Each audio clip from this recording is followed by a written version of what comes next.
మంచు జల్లు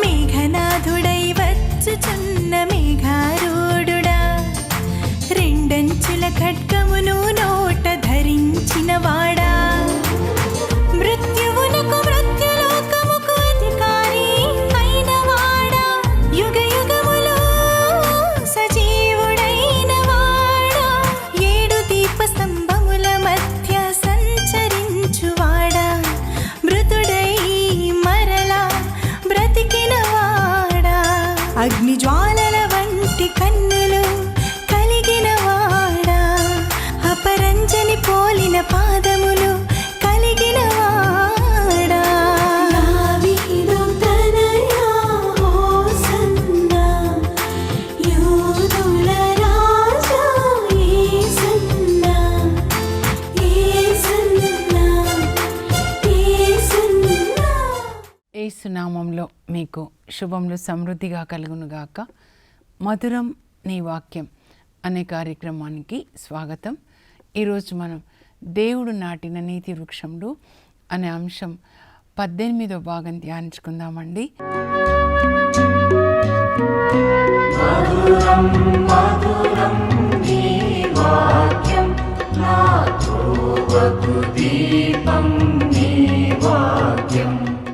ఈరోజు ఏ ఒక్క నీతిమంతుని గురించి కాదు, కానీ నీతిమంతులకు దీవెనలు అనే అంశం ధ్యానించుకుందామండి. బైబిల్ గ్రంథంలో నీతిమంతులకు వచ్చే దీవెనలు చాలా ఉన్నాయండి. కొన్ని మనం ఈరోజు ధ్యానించుకుందామండి. నీతిమంతుల ఇండ్లని ప్రభు ఆశీర్వదిస్తారు, దుష్టుల ఇండ్లని ఆయన శపిస్తారు అని సామెతలు 3:33లో ఉంటుంది. నీతిమంతుల ఇండ్లని ఆయన ఆశీర్వదిస్తారు. జకర్యా, ఎలిజబెత్ అమ్మలు దేవుని దృష్టిలో నీతిమంతులై దేవుని ఆజ్ఞలకు లోబడి జీవించారు అని లూకా 1:6 ఉంటుందండి. ప్రతి దంపతులు కూడా జకర్యా, ఎలిజబెత్ అమ్మలు అనే ఆ ప్లేస్లో వాళ్ళ పేర్లు పెట్టుకొని చదువుకొని, దేవుడు మన నుంచి కోరుకున్నది ఇదే, మనం దేవుని ఆజ్ఞలకు లోబడి దేవుని దృష్టిలో నీతిమంతులుగా జీవించాలి. వాళ్ళ ఇద్దరు కడు వృద్ధులైపోతారు, కానీ వృద్ధాప్యంలో దేవుడు వాళ్ళని ఆశీర్వదిస్తారు. వాళ్ళు వృద్ధులైపోయినారు, వాళ్ళకి పిల్లలు లేరు అని దేవుని సేవ ఆపలేదండి. యాజకత్వం అన్నమాట. జకర్యా యాజకుడు, మరి యాజకుని భార్యగా ఎలిజబెత్ అమ్మ. ఎలిజబెత్ అంటే దేవునికి మహిమ. ఇద్దరూ దేవుని సేవ చేస్తారు, నమ్మకంగా ఉంటారు. దేవుని యొక్క సమయం వచ్చినప్పుడు ఇంకా దేవుడు ఎలిజబెత్ అమ్మ గర్భాన్ని తెరిచి ఒక బిడ్డని ఇస్తారు. మరి ఆ బిడ్డ ఎంత క్రమశిక్షణతో దేవుని యొక్క సేవ చేస్తాడంటే, యేసు ప్రభు బాప్తిస్మ యోహాను గురించి ఒక సాక్ష్యం ఇస్తారు. మత్తయి 11:11లో మానవులందరిలో బాప్తిస్మ యోహాన్ లాంటి గొప్ప వ్యక్తి మరొకడు పుట్టలేదంట. అంత గొప్ప వ్యక్తి అన్నమాట. యేసు ప్రభు చెప్పారంటే అది కరెక్ట్ కదా. సో అలా ఈ కుటుంబానికి పునాదులు ఏంటంటే వాళ్ళు పరిశుద్ధంగా జీవించారండి. దేవుని ఆజ్ఞలు, దేవుని వాక్యం అనే పునాది మీద ఆ ఇంటిని వాళ్ళు కట్టుకున్నారు. రాతి పునాది. రాయి అంటే యేసు ప్రభువే.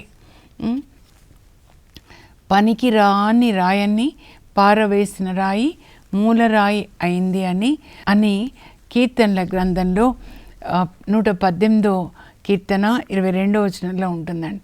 అంటే యేసు ప్రభుని గురించి రాస్తారు.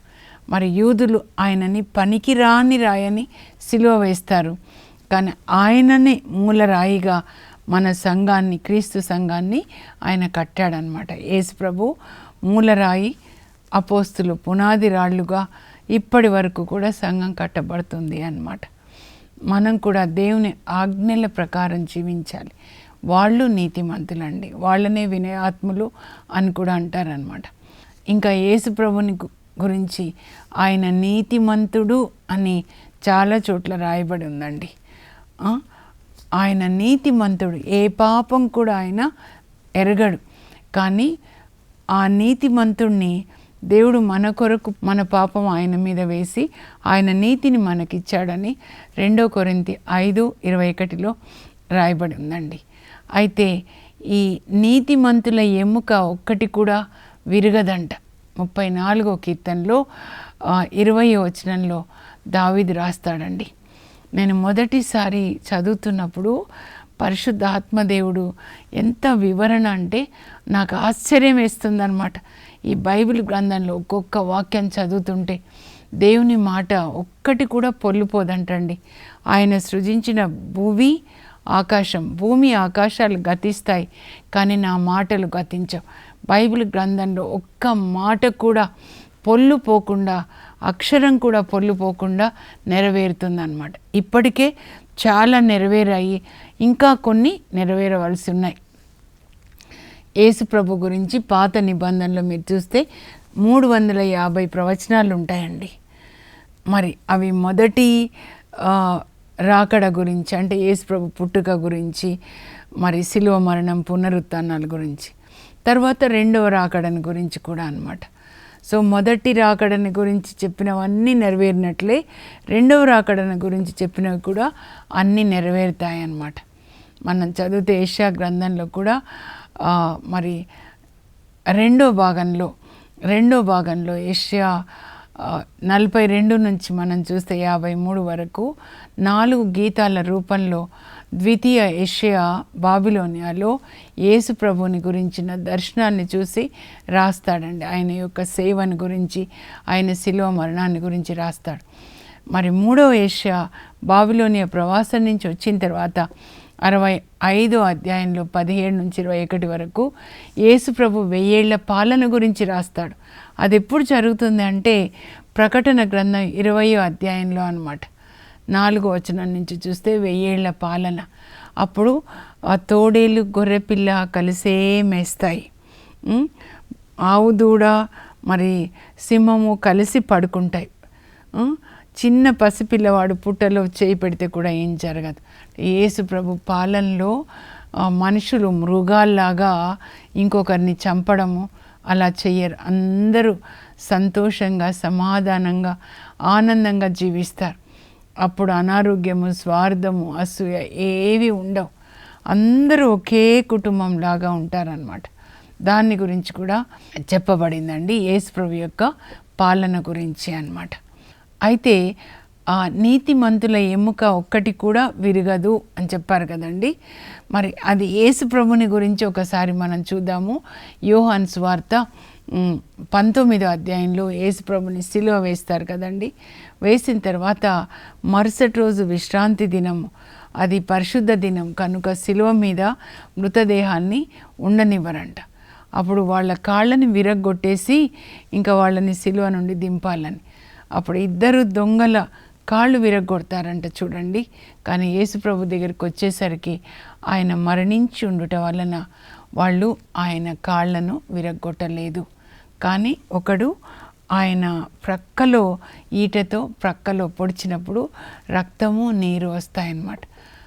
అంటే రక్తం అంటే యేసు రక్తం మనల్ని ప్రతి పాపం నుంచి కడిగేస్తుంది, మనల్ని శుద్ధి చేయడానికి. నీరు అంటే వాక్యం కూడా మనల్ని శుద్ధి చేస్తుంది. మన శరీరాన్ని నీటితో సబ్బుతో కడుక్కున్నట్లే మన ఆత్మని యేసు రక్తంతో, యేసు వాక్యం అనే సబ్బుతో పరిశుద్ధ ఆత్మ మనల్ని పరిశుద్ధపరుస్తాడు. మన ప్రాణాత్మ శరీరాన్ని, ఆత్మనే కాదు మనస్సుని, శరీరాన్ని కూడా శుద్ధి చేస్తాడు.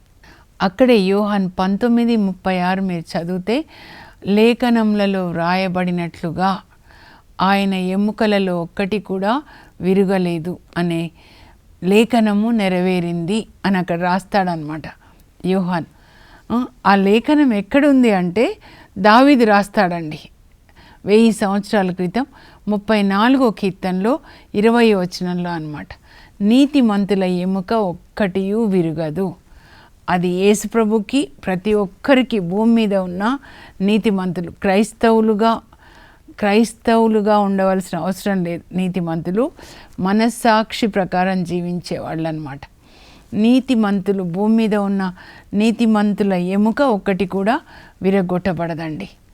ఆ తర్వాత నీతిమంతులు ప్రార్థిస్తే దేవుడు ఆలకిస్తారంట. అది కూడా 34వ కీర్తనలోనే ఉంటుందన్నమాట. 17వ వచనంలో దావీదు చెప్తాడు, నీతిమంతులు ఎప్పుడు ప్రార్థించినా దేవుడు ఆలకిస్తారు. చిన్న ప్రార్థనలే మీరు చూసారండి.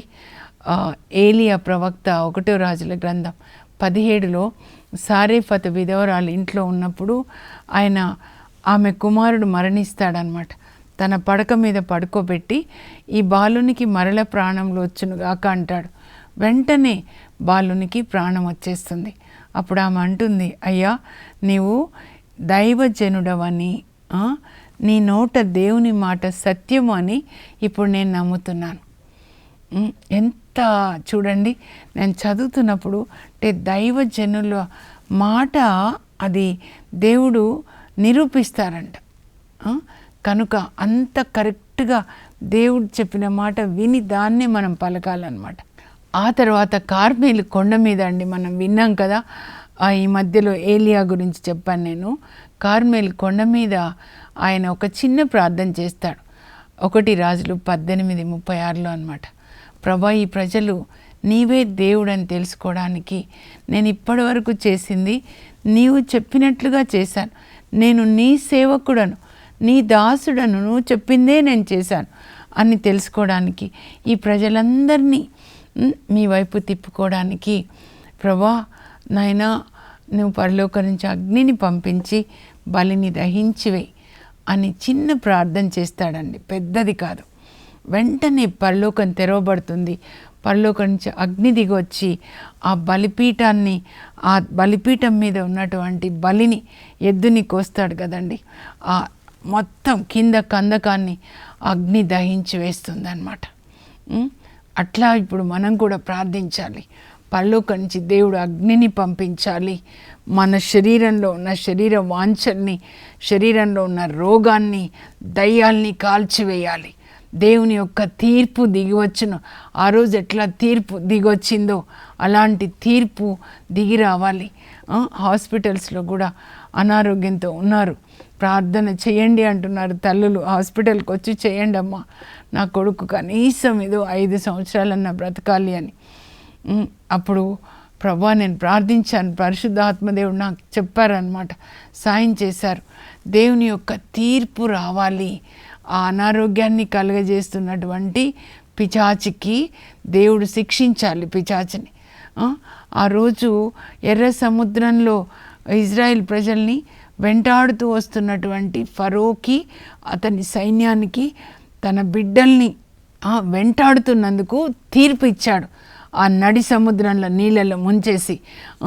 ఇప్పుడు ఈ రోగాల్ని కలుగజేస్తున్న పిశాచులు వాటి మీద దేవుని యొక్క తీర్పు రావాలి.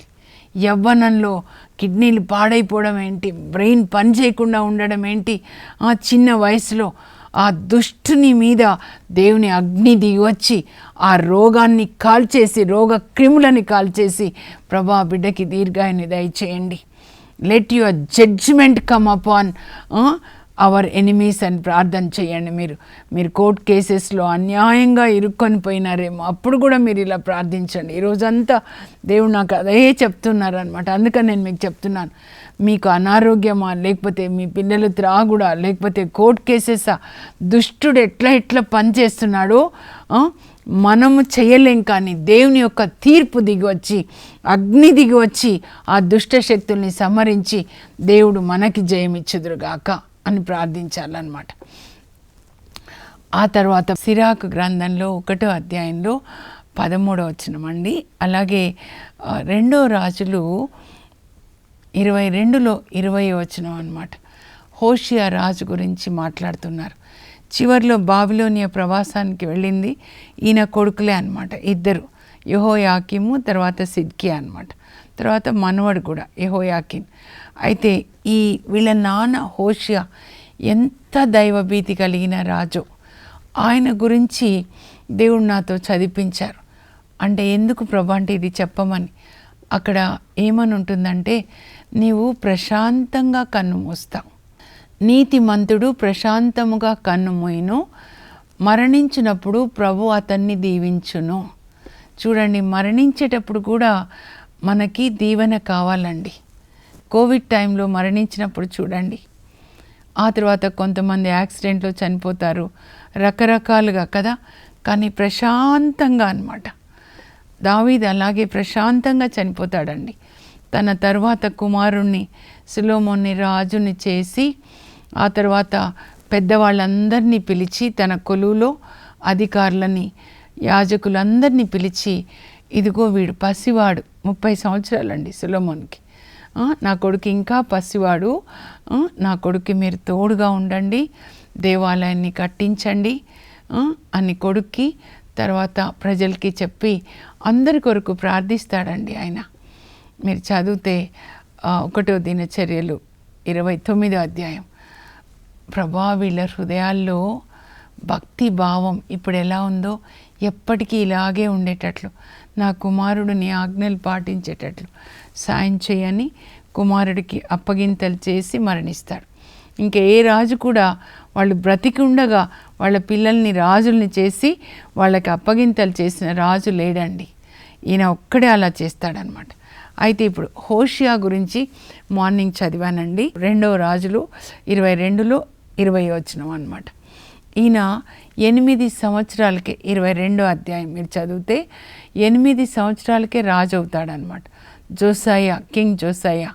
ఎందుకంటే వాళ్ళ నాన్న వాళ్ళ తాత చాలా దుష్కార్యాలు చేస్తారు, ముఖ్యంగా వాళ్ళ తాత అనమాట. కానీ ముత్తాత హిజ్కియా చాలా మంచివాడు అనమాట. దావీదు తర్వాత 3 నీతిమంతులైన వాళ్ళండి, యెహోషాఫాతు, హిజ్కియా, ఇప్పుడు ఆయన ముని మనవడ అంటారా, 4వ తరం అనమాట ఆయన అనమాట ఈ హోషియా. ఆయన రాజు అయిన 8 సంవత్సరాలకి రాజు అవుతాడు కదండి. అయితే ఆయనకి 18 సంవత్సరాల వయసు వచ్చేసరికి ఆయన చూస్తాడు సొలొమోన్ రాజు కట్టిన దేవాలయం ఇప్పటికే 340 సంవత్సరాలు అది పడిపోయేలాగా ఉంటుంది అన్నమాట. దేవుడు చెప్తారు దీన్ని రిపేరింగ్ చేయించాలని. ఇంకా దాని కొరకు దేవాలయంలో కానుకలు పెడతాడు. అందరూ కానుకలు వేస్తుంటారు. సో అప్పుడు రిపేర్ చేయాలని ఆ దేవాలయం ట్రెజరీలో నుంచి ధనం తీయాలి అనుకున్నప్పుడు తీస్తున్నప్పుడు అప్పుడు ఆ మోషే ధర్మశాస్త్రం దొరుకుతుందండి. చాలా పాతగా అయిపోతుంది. ఎందుకంటే వాళ్ళ నాన్న వాళ్ళ తాత దేవుని గురించిన ధ్యాసలో లేరనమాట. అప్పుడు ఆ గ్రంథాన్ని చదువుతాడు. పాటించే వాళ్ళకి దీవెనలు 14 వరకు, 15 నుంచి పాటించని వాళ్ళ మీద వచ్చే శాపాలు. వెంటనే హుల్దా ప్రవక్త దగ్గరికి పంపించి ఏంటి దీని అర్థము చెప్పండి అని వెళ్ళి ఆ హుల్దా ప్రవక్తిని మీరు అడగండి అని పంపిస్తాడు. అప్పుడు ఆమె చెప్తుందన్నమాట. చెప్పి దేవుడు ఏం చెప్తున్నారంటే, మీ గురించి మహారాజా మీరు ధర్మశాస్త్రాన్ని చదివి బట్టలు చించుకొని బోరున ఏడ్చారు, విలపించారు, అయ్యో మేము దేవుని ఆజ్ఞలు పాటించట్లేదని అంతగా పశ్చాత్తాపడ్డారు. కనుక దేవుడు ఇందులో చెప్పిన శాపాలన్నీ పంపించబోతున్నారు. అయితే మీరు మాత్రం ప్రశాంతంగా మరణిస్తారు. మీరు మరణించిన తర్వాత ఇందులో పేర్కొనబడిన శాపాలన్నీ కూడా ఇక్కడ జరగబోతున్నాయి యెరూషలేంలో, యూదాలో అని చెప్తుందన్నమాట. అందుకే ఈయన ప్రశాంతంగా మరణిస్తాడండి.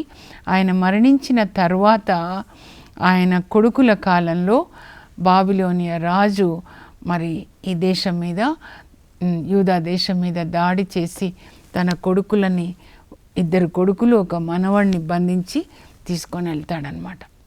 నీతిగా జీవించేవాళ్ళు ప్రశాంతంగా అందరితో సమాధానపడి పిల్లలకి ఎవరి ఆస్తులు వాళ్ళకి పంచిచ్చి పిల్లలు కూడా అందరూ సమాధానంగా ఉండేలాగా అన్నమాట. యోబు కూడా అలా పెంచుతాడనమాట. ప్రశాంతంగా మరణించడం అనేది అది ఒక ఆశీర్వాదం అండి. నీతిమంతులకి దేవుడిచ్చే ఆశీర్వాదం అన్నమాట. ఇంకా టైం అయిపోయింది, కానీ నీతిమంతుని పలుకులు మంచి వెండి లాంటివంట. మీరు తోబితు గ్రంథం 4వ అధ్యాయం చదివి దయచేసి ఈరోజు కూర్చొని మీ పిల్లలకి చెప్పండి. తోబితు వాళ్ళ బాబుని కూర్చోబెట్టుకొని చెప్తాడనమాట, నాయన ప్రతిరోజు దేవుణ్ణి జ్ఞాపకం చేసుకో, ప్రతిరోజు బైబిల్ చదువుకో, లేవగానే గుడ్ మార్నింగ్ జీసస్ అని, రాత్రి పడుకునేటప్పుడు బైబిల్ చదువుకో, గుడ్ నైట్ జీసస్ అని, బైబిల్ మంచం మీద పెట్టుకొని పడుకోనైనా నేను కాపాడుతాడు. అది చెప్పండి అమ్మ, తల్లులు తండ్రులు మీ పిల్లలకి బైబిల్ గ్రంథాన్ని కొనిచ్చి కూర్చొని వాళ్ళకి చెప్పండి. అదే చెప్తాడు, నేను చనిపోతే అన్ని మర్యాదలతో నన్ను భూస్థాపనం చేయి, నేను దాటిపోయిన తర్వాత అమ్మని జాగ్రత్తగా చూసుకో, పేదవాళ్ళకి సాయం చేయి, ఏ రోజు కూలి ఆ రోజు కూలి వాళ్ళకి చెల్లించు, ఎవరైనా చనిపోతే వాళ్ళకి భోజనం తీసుకొని వెళ్ళు, వేషలకి దూరంగా ఉండు నాయనా, దేవునికి భయపడు, ఆకలేని వాళ్ళకి అన్నం పెట్టు, బట్టలు లేని వాళ్ళకి బట్టలు ఇవ్వు. బైబిల్ గ్రంథ సారాంశం అంతా ఇందులో ఉంటుందండి. మీరు కూర్చొని మీ పిల్లలకి చెప్పండి. ముగించే ముందు ఇప్పుడు నేను చెప్పినవి చదువుతాను, మీరు స్క్రీన్ మీద చూసి రాసుకొని వాటిని పాటించండి. నీతిమంతుల ఇండ్లను దేవుడు ఆశీర్వదించును, నీతిమంతుల ఎముక ఒక్కటియు విరగదు, నీతిమంతులు ప్రార్థించినచో ప్రభు ఆలకించును, నీతిమంతుడు ప్రశాంతముగా కన్నుమూయును, అతడు మరణించినప్పుడు ప్రభు అతనిని ఆశీర్వదించును, నీతిమంతుని పలుకులు మంచి వెండి వంటివి. ఇప్పుడు ప్రార్థన చేసుకుందాం. పరలోకపు మా తండ్రి, మీ పరిశుద్ధ నామమునకు స్తోత్రం కలుగును గాక. ప్రభా, ఈరోజు పేర్కొనబడినటువంటి నీతిమంతులు ఎలా జీవించారో అలా మీ ఆజ్ఞల ప్రకారం జీవించే కృపని మాకు కూడా దయచేయండి. మా ఇండ్లని మీరు ఆశీర్వదించండి. యేసు నామంలో అడుగుచున్నాం తండ్రి, ఆమెన్. దేవుని ఆజ్ఞల ప్రకారం నీతిగా జీవిద్దాము, దేవుని ఆశీర్వాదాన్ని సమృద్ధిగా పొందుదాం. God bless you. Have a blessed day. For information, please contact us. Our address, Mrs. Jacinta Rani, 214 Pavani Estates, near St. Anthony's High School, Himayat Nagar, Street number 8, Hyderabad 29. మంచు జల్లు, ఇది మహిమ జల్లు, మంచు జల్లు.